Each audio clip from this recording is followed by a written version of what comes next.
الانتر. وننتظر مباراة تتم كما هي السوابق. والان اللاحق هجمة خطيرة يعرف فيها فيدال كرة خطيرة نلعبوا في دقيقتين شانس 1-0 صعبة العرضية وكرة سيزار ما زادت الكلمات. اعطيني الصورة شو مدخلني في الرؤساء. مش ممكن على كرة فتح باب التسجيل. الكرة الأولى من الأمير للهدافين البرينسيبي دييغو ميليتو.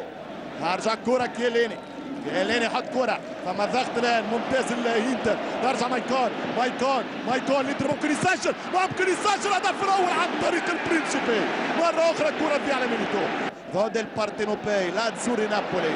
ارجع كرة ولا اروع يمشي مارتين كاسريس يفكر في التوزيع الراسية والحارس والكرة هي الاخطر لليوفي. الكرة الاقرب لليوفي 1-0 تضيع. كاسريس ولا اروع الراسية ولا افضل ولكن العملاق سيزر ولا ابرع.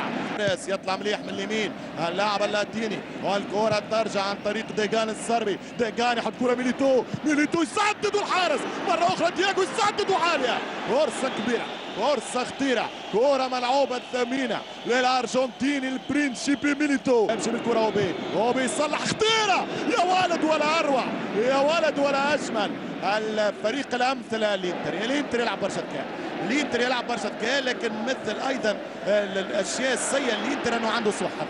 ايضا هذا واقع الحقيقه لانه كان ممكن سكور الان يكون ويشهد على التقدم من راتزوري 1-0. في محاوله العرضيه بيبي يتفادى الكورنر ولكن الكره ترجع كما جات ممتازه والعملاق الكبير يبقى كبير يا البوفون. جان لويجي على حامل الكره رولانس صعيبه برشا ولكن التسديده حل كره ولا اروع يا سيزار. كره ممتازه التسديد حل عن طريق ماركيزيو يعني من 6 اعتقد انه الانتر ضيع ماتشه في الشوط الاول. والراسيه الهدف الاول عن طريق مارتين كاسريس. واعتقادي صح يظن نعم صحيح. الفريق ضرب الفريق تحب الفريق جرى ولكن في الاخير جرى ما جرى. يدخل كاسريس بدون رقابه يضرب براسيه سليمه في هذا المساء. مش ممكن على كره 2-0 على كره الاطمئنان على كره بر الامان على كره شواطئ الامان.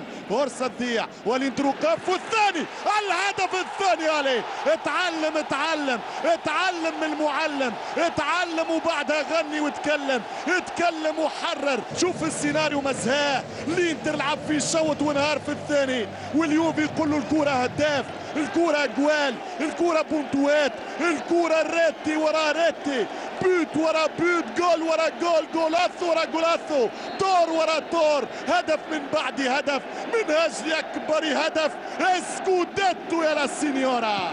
للميلان في ملاقاة البارسا مرتين بين رحلة الكامب نو والثالث ولكن قال لا. كيليني يضرب وسيزار قال كفاية ما مشاتش الامور يجي